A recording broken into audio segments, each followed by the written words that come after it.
Hello and welcome. It's great to be with you here after the cave. Wow, what an amazing weekend. And I'm recording this before, but I say that in faith because I know every time that we gather for the cave, God moves so powerfully. And I have a little bit of an insight of some of the vision we're sharing this year. And I'm so excited to see how God is going to unfold this Salt Winds vision through our church. I want to talk to you a bit about today this daring dreamer concept that we tapped at the cave, that we started to unravel, that we started to go through, because that is something that's so precious to my heart.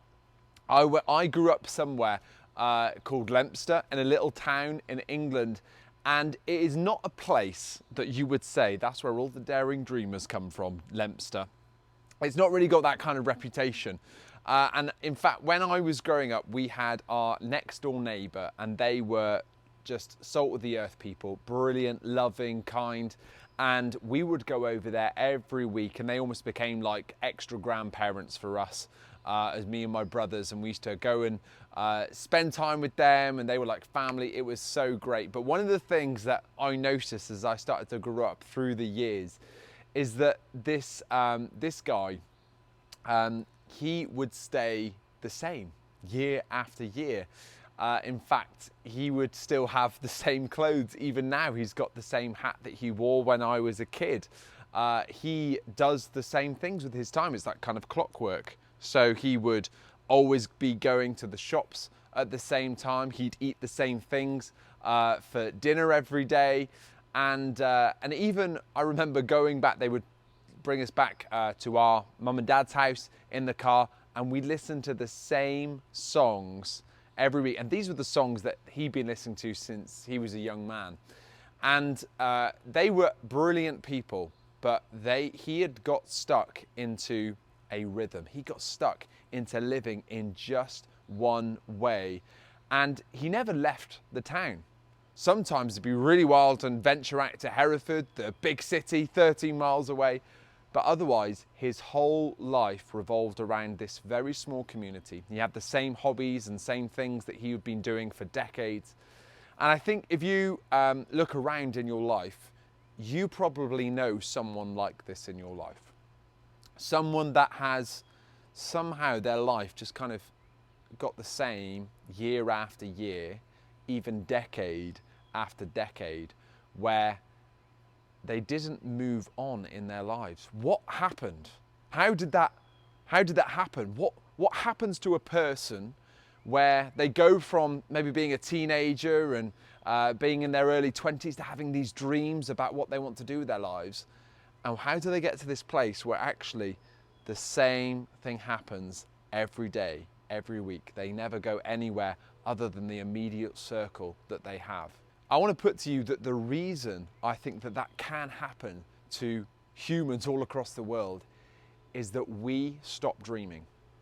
And when you stop dreaming, your world begins to shrink. I kind of think of it like a balloon. And if you've got a balloon and you start to blow into it, it expands. And that's what having dreams, that's what having vision is like. Your whole world expands. But when you stop dreaming, it starts to deflate and your world becomes smaller and smaller. And I think if I said, who are the people in your life that have got the smallest worlds? You know, it's the smallest things that bother them or that upset them, or they become obsessed with the things that you would not even give a second thought about. It's because their worlds have become small. What is it? It's because they stopped dreaming. And I believe that the people of God all around the world watching this, we are called to be dreamers.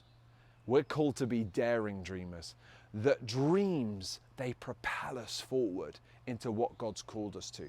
I want to share these verses with you that Peter shares in Acts 2 verses 17 to 18. It says, "In the last days," God says, "I will pour out my spirit on all people. Your sons and daughters will prophesy, your young men will see visions, your old men will dream dreams. Even on my servants, both men and women, I will pour out my spirit in those days, and they will prophesy." There's this sign, there's this amazing thing that's happening with the church, that as the Spirit is being poured out, so dreaming is happening, visions are happening. And I'm not just talking about the dreams that we have at night that sometimes we can just relate to. Wow, I had a bit too much funky cheese last night because my dreams are all over the place. I'm talking about the God dreams, the dreams that God places within our hearts and minds, sometimes when we're asleep, sometimes when we're awake. But the dreams that God has placed within each one of us, they come through the pouring out of His Spirit. I think about how dreams, they propel breakthrough. All around the world, there have been things that humanity has just accepted, and the dreamers, they find a way to push forward, to overcome, to prepare something new for the world, and they do it through their dreams. I think of the Wright brothers here in North Carolina. It's famous for the Wright brothers being the first in flight. And there was a belief that man could not fly, that it seemed ridiculous, laughable, but the Wright brothers had a dream. They thought, no, man can fly, and we just need to keep working and keep imagining until we see it happen. And now we've got people flying all over the world, and they don't give a second thought about it. But once upon a time, it seemed impossible. Then there's Alexander Graham Bell. He was the inventor of the telephone. The dream that you could be having a conversation with someone where you weren't in the same room. That you could prepare this communications device. Just extraordinary imagination and dreaming. And what again seemed like magic, what would seem as it being impossible, came into reality. I think of Martin Luther King Jr. His famous speech was, "I had a dream." And this dream was to see civil rights for all people here in the USA. And the dream that Martin Luther King Jr. had, it came to pass. Again, all of these things, they seemed impossible. They seemed things that were out of reach. But that's what dreams do. They connect us to something that's beyond what we have accepted. But those are grand and exciting and inventive dreams. But what about in our own context here in Freedom Church? Well, if you're watching this video today, it's because we've got a dreamer of a senior pastor. He dreamed that we could be impacting the world, and it's blown us all across the world to be impacting others. I think of when we released the 10-fold vision, it was a wild and audacious dream. It seemed something that was not possible in so many ways, and yet God delivered. God came through for us as we sought out this dream. We saw it become a reality. And so we've got people today sitting in some of those 10 churches that we planted over those 4 years. Then I think of even something very personal, but people who had that dream of having their own child, biological child, but were told by their doctors and medical experts that it wasn't going to be possible, or it was going to be very difficult. And then you sit there today perhaps with that child in your arms, with you, that child who's come with you to church today, that was a dream that became a reality. And I think that dreams, they go beyond what is accepted. That's why dreams are so amazing. They go beyond people's expectations, they go beyond our parameters, and they reach into another realm, and they bring it into reality. I love that about dreams. It changes and reshapes the landscapes around us. So as we talk about dreams, for me, I can't move past any further than probably the most famous dreamer in the Bible, Joseph. And if you don't know about Joseph, he was one of 12 brothers. He was one of the youngest brothers. He was 11 in the 12. And he was the favorite son. And as you can imagine, in a family, that caused some tension. And his brothers didn't greatly like him. But when he was still a young man, he had this dream where he saw his brothers symbolically bowing down to him. And he decided to tell his brothers that dream. Now, if you've got siblings, you can imagine how this went down. Not too well. They hated him for it. And in fact, they hated him so much that they decided to kill him.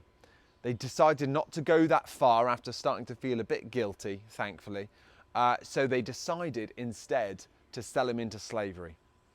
So Joseph ends up being sold into slavery and going into Egypt, where he finds himself serving in one of the commander's houses of Pharaoh. And there he does very well, and he's like working his way up in his job, taking on more responsibility, but he finds himself falsely accused of a serious crime. And because of that false accusation, Joseph gets thrown into prison. So not only has he been hated by his own family, he's then been sold into slavery, and then he gets falsely accused and thrown into prison. This guy does not have a good run of luck. But in those years of prison, after being there for a significant amount of time, Joseph meets some of the other prisoners, and he gets this reputation for being an interpreter of dreams. And so one of the other prisoners, they are released from prison, and they go back to Pharaoh's side as the cupbearer. And after a few years have gone by, Pharaoh has these most extraordinary dreams that we're just going to look at in just a moment. And all the magicians and all the wise men and all the land get called to try and interpret these dreams, and no one's got a clue what on earth these dreams could mean. And that's when the cupbearer remembers his interaction with this Israelite prisoner, with Joseph. And so arrangements are made for Joseph to come before the Pharaoh, come before the king, and see if he can interpret the dream. So in Genesis 41, verses 14 to 16, it says, "So Pharaoh sent for Joseph, and he was quickly brought from the dungeon. When he'd shaved and changed his clothes," because you've got to look good for Pharaoh, he came before Pharaoh. Pharaoh said to Joseph, "I had a dream, and no one can interpret it. But I've heard it said of you that when you hear a dream, you can interpret it." Joseph replied to Pharaoh, "I cannot do it, but God will give Pharaoh the answer he desires." The first point I want to make to you from these scriptures in Genesis is that realizing our dreams is not a skill venture, it's a faith venture. Very quickly, Pharaoh's like, "I hear you can do this." And Joseph has the brave courage to come through him to say, "Actually, let me just correct you there. I know we've only just met, but let me just put you right on this. It's nothing to do with me. It's God in me. It's God that will interpret your dream." And he immediately gives God the glory. Joseph understands that this is not about his ability and his skill. This is about faith. This is about God. At the cave this year, if you weren't there, we had the most extraordinary download of vision about salt winds. Our dream to realize creativity throughout the world to communicate the gospel, to raise up artists and actors and producers and writers to be able to take stories that are going to talk about who Jesus is, to talk about the hope that we have, to talk about our faith. So when we first had this vision, when this dream was birthed in our hearts, it's like it's wild, it's audacious, it's beyond any capacity or ability that we could possibly have. But it's not about us. It's about God in us. It's about his ability. It's about his favor. It's about his grace. And that's where we get our confidence from. If it was our own ability, there's no way that you'd be having those kinds of dreams. But when you start thinking about salt winds in the context of knowing that God can do anything when we make ourselves available, that changes the game. So we're now going to read from Genesis 41 verses 17 to 21. "Then Pharaoh said to Joseph, 'In my dream I was standing on the bank of the Nile, when out of the river there came up 7 cows, amphibious cows.'" So it was already, the dream's getting weird, okay? "Fat and sleek, and they grazed among the reeds. After them 7 other cows came up, scrawny and very ugly and lean. I'd never seen such ugly cows in all the land of Egypt. The lean, ugly cows ate up the 7 fat cows that came up first. But even after they ate them, no one could tell that they'd done so. They just looked as ugly as before. Then I woke up." And then he has this other dream that is all about grain, and it's exactly the same principle that happens. And my point that I want to make to you about the crazy cow dream is sometimes our dreams sound weird to others. Have you ever shared a dream that's in your heart to someone and they'd be like, oh, okay, yeah. And they just get a little bit higher in the voice because they can't really understand what you're talking about. I think of all the magicians and wise men that came before Pharaoh. I'd be like, right, and you want us to make that something, like mean something out of this dream. Okay, you're gonna have to leave that one with us. I mean, for a start, the cows are eating other cows. As far as we know, cows don't eat cows. I think it's just, they just like to eat grain and things and grass.